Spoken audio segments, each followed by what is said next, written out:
You were lifelong Manchester City fan, ball boy, went all the way through the system. Yes. And That's when he was 22. competition winner. Again, a similar question though. Having been through that system and being a boy and playing for the club that you supported as a kid, that must be quite an experience, actually, putting the strip on and getting out there. Yeah, it was great. So I signed when I was 10 years old. But interestingly, my father, after I was scouted for Man United and Man City. Really? But I didn't have a choice in the matter because my dad said, well, he supports City. But around that time, I wasn't sure who I supported. Oh, you could have gone either way. I could have gone either way. Your dad was a City fan. Yeah, but from then it was a centre of excellence, then it turned into an academy. And then there have been so many players that have come through that system. And when you get to the stage whereby you make your debut, if you're lucky enough, I'd probably played with 60, 70 different players over those years. And then to actually put on the shirt for a Premier League game, which is what it's all about, it was incredible. Wow. Obviously, my torso's grown a bit since, since that Those shorts are time. harder than Simon Cowell's. What's going on there? Do you know, that was at the time where, like, academy coaches were saying you have to tuck your shirt in, you have to put your shorts up really high and stuff, yeah.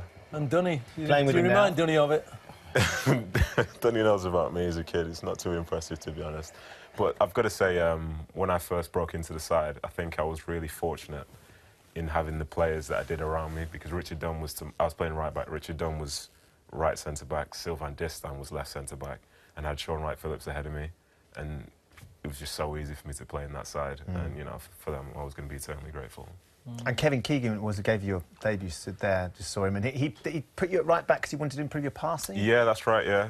It just took about 8 years, and then Still waiting for it. I'm getting a bit better now, yeah. He put me in there. I think he did want to put me in the side, but as I say, with Richard Dunn and Sylvain Distin there, who were 7 or 8 out of 10 players every single week, you know, it was going to be difficult, but to have that experience and to know that I can play there, although my preferred position is centre-back, then, yeah, it's good. And what's that feeling like, though? Because you've made it all the way through. Like you say, you've played with 50 or 60 players by the time you make your debut. You made your debut against Rob, interestingly, did, yeah. Against Norwich. But to be there, to be doing it, and to actually still be, you know, I'm a Manchester City player, you know, fully fledged now, that must be extraordinary. Oh, it's incredible, yeah.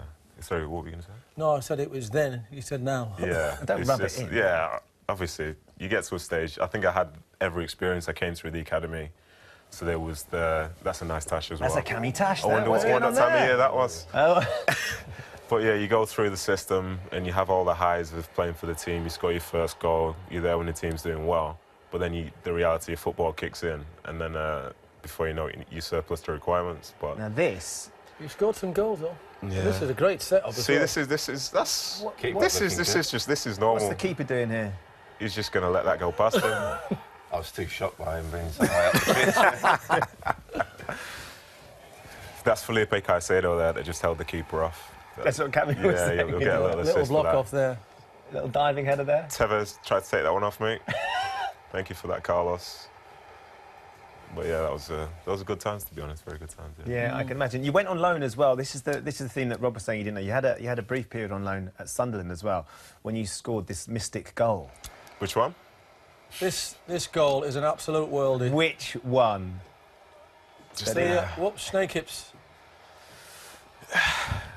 Well, it kind of speaks for itself, doesn't it? You know? But you can't find the words to talk about it either. There was no reason for me Must to have been be a full moon or in the something. centre of the pitch. There was no reason for me to go on the run, but it's just one of those things. It just opened up, and then I thought it was somebody else, so just did what I had to do, yeah. Well, bearing in mind how much you love this club and you've been through, whether it was your dad's choice or yours, how difficult was it for you when eventually it became apparent that Mancini wasn't necessarily going to be keeping you?